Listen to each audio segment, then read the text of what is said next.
Hello guys, welcome back to another video. তোমাদের সাথে কিছু কথা শেয়ার করব। প্রথমত যে জীবন একটাই বন্ধু, তো কে তোমার লাইফে থাকলো না থাকলো তাতে কান্না দিয়ে যে সমস্ত মানুষগুলো তোমার শুভাকাঙ্ক্ষী সেই সমস্ত মানুষদেরকে নিয়ে বাঁচো, জীবন সুন্দর।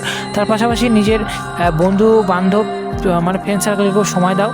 তার পাশাপাশি নিজেকেও দিনের শেষে না হলে 1 ঘন্টা হলেও নিজেকে সময় দেওয়াটা খুবই প্রয়োজন। নিজের সাথে সময় কাটাও, কিছু সময় মেডিটেশন করতে পারো বা ধ্যান করতে পারো বা এমনি ব্যায়াম করো, যা ভালো লাগে সেটা করো। কিন্তু নিজের সাথে না হলেও 24 ঘন্টার মধ্যে 1 ঘন্টা সময় দাও, শরীরচর্চা করো, দেখবে শরীর ভালো থাকবে। আর কে তোমার লাইফে থাকলো না থাকলো ওগুলো বাদ দিয়ে গার্লফ্রেন্ড বয়ফ্রেন্ডের চক্করে ছেড়ে দিয়ে নিজের কেরিয়ারে ফোকাস করো, নিজের পরিবার পরিজনকে নিয়ে বাঁচো। জীবন সত্যি সুন্দর।